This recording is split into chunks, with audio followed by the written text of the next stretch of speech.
One of the biggest challenges Irrational faced when developing Bioshock was figuring out a way to retain the feeling of a deep RPG while making the game accessible to a broader console audience. Ultimately, the team succeeded in creating an intricate system of weapon and character upgrades that gave the player choice and customization while keeping the gameplay fast, lean, and engaging.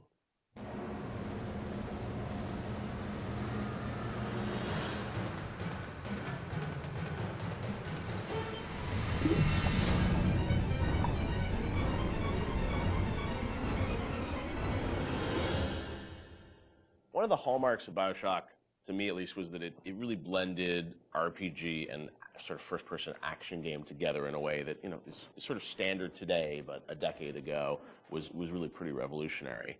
And I know for the team, I think at some point it became clear that you wanted this to work on consoles, not on PC, right? Well, both, yeah. Yeah. But so the idea of, doing a console game and a PC game, and doing something that sort of felt like a shooter but had much more depth. And I know in some of the early design docs you talked about sort of creating an FPS plus versus an RPG light. What was the difference in your mind between those two? I think for us, the big difference between System Shock and Bioshock ended up being that System Shock was more about your character growth and Bioshock was more about the environment. Because with System Shock, we really didn't have System Shock 2. We didn't really have either our team to make enough assets or the visual power to sort of make a really convincing environment. But as we started working on Bioshock, the art team was so strong that the ability to tell a story within the environment became the most important thing about the game. And that was sort of not something we thought right at the beginning. That was not really a concept we had. But as we started building things, we could realize that the visual world was the star of this thing. The Rapture was really the star of this thing. And telling the story outside of cutscenes, telling it in the world, so the gamer could discover the story rather than us telling him the story, telling him or her the story. And it was still very much, for the time, I think for the time, quite different than what you had seen in terms of there wasn't a lot of growth in shooters. So It was still, I think, for the time, very, very revolutionary. But I think System Shock 2 was even more ahead of its time in terms of that growth thing, because we defocused a little bit. Primarily, part of it was just figuring out how to do that all on a console controller was very tricky.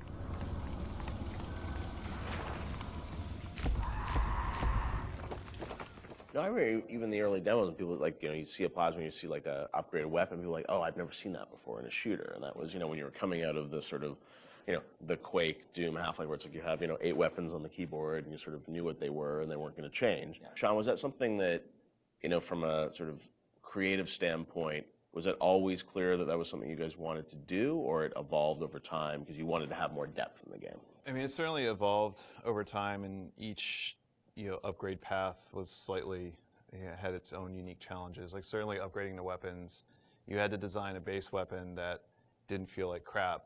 Still felt like something that you wanted to use, but then the ability to add the upgrades to that, and each of the upgrades can come in any order, so you have to be aware that this, parts A, B, and C could come in at any different time to upgrade the weapon. In a first-person shooter, that's your star. That's the thing that you're seeing all the time. When it comes to other things, plasmids, things that are, Tonics. Tonics, yes, sorry. It's been a while. Come on, Sean. I know, it's 10 years. Those things were more offloaded to machines that you would then have to interact with, so you're not carrying the inventory around with you. But each of these decisions on how we're going to upgrade the player, it wasn't like a mouse and keyboard. Okay, we can just use the mouse, and you have all these buttons at your disposal. You could arbitrarily point at a part of the screen really easily, which you could do in System Shock 2. Yeah, so we certainly learned trial by fire when we were trying to adapt these things to the console at the time. Yeah, and like having different ammo types and stuff like that. Like we went through numerous iterations of the interface to make it. We had the first times we sort of put the interface into play. It was very obtuse and very tricky to get your head around, and we just kept working on it and working on it and working on it because you want to feel like second nature. But we spent a lot of time on that.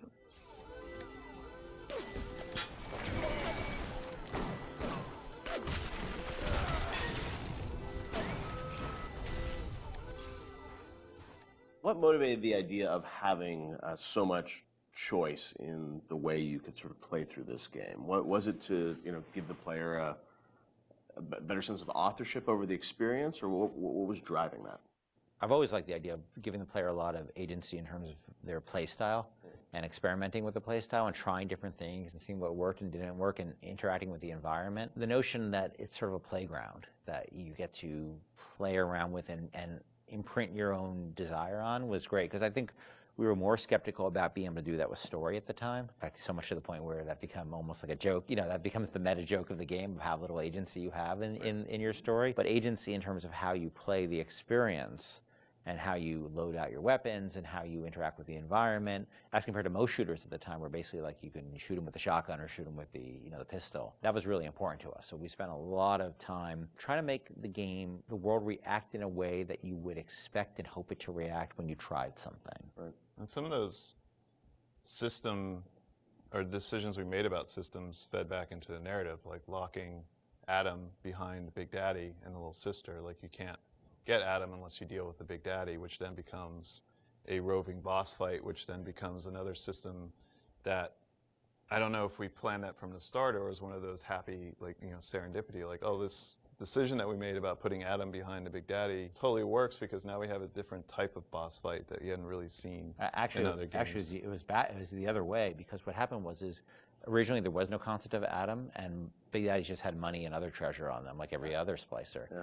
And they were so tough, nobody would ever fight them, because why on earth would you go after that guy? Right, go off a bunch of small splicers and get the same amount, yeah. So we had to come up with a currency that was exclusive to them, because we knew that was where the fun was, right? But we also knew people were terrified of them and we didn't want to fight them. Yeah. So video game development and system development is a lot like economics, right? In economics, you try to encourage certain behaviors through tax, usually through tax policy. Well, you want business growth, so you lower taxes on certain segments of the business economy, or you want to encourage, people to move into this area, so you make incentives to move in here.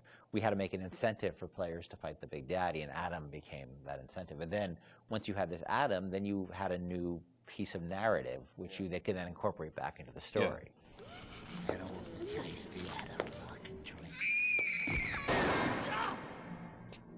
Stay away from her, or it is you who will be shot next. Easy now, Doctor. He's just looking for a wee bit of Adam. Just enough to get by. I'll not have him hurt my little ones.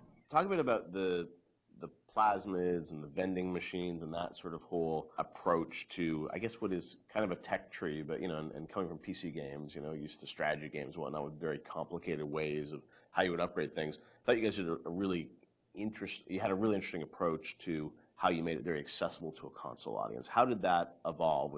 Did you know the vending machines were going to be there from the get-go? Well, we had vending machines in System Shock 2, so we were sort of lifting that, and I always thought that was a fun notion because it's a affordance that people already understand. They see a vending machine, they know immediately, oh, that's where I buy stuff, right? Yeah. And you also then have to have a shopkeep. When we talked about wanting to make things, put limitations on ourselves so things felt fully believable. Yeah. If we had a shopkeeper sitting there, you can't shoot him. He sits there, he doesn't say anything. And all of a sudden he feels fake. Where a vending machine, the Circus of Values machine, can feel 100% authentic. Despite the fact that it's selling like ammo and stuff like that, which is, But in an objectivist society where you don't have rules and regulations on that type of thing, it feeds back into the narrative. But you don't then break the fiction at all by having these characters who sort of don't really live and breathe in the world. So the vending machines became an important part of that, but we still want to give them character, and hence and so that clown image came from a piece of, that image is actually from like a fruit container or something from like the 1940s. Okay. And so we had a book of like royalty-free images, and I saw that image, and I'm like, let's put that clown on it, and we'll call it Circus of Values. And then, we wrote some lines for it, decided he'd be this sort of asshole clown, and then we hired the best actor in the world to play that part. That was me. My biggest Avengers, I didn't cost anything. I didn't know you were really. I was a clown. I was a clown. I hear it in my head every day. My wife hates that voice. She hates that voice. You can give us a little of it right here. Welcome to the Circus of Values. She does not allow me to do that, so I'll do it outside of the house. Okay. But it allowed us to have something that felt very rich and very real while being very limited at the same time.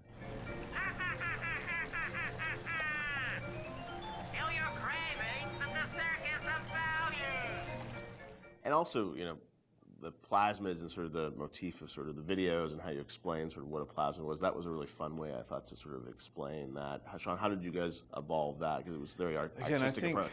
I think those came on pretty late too, because we were developing all these systems, and you make the assumptions because you're dealing with them every day that the player who gets this game is going to understand what these systems are.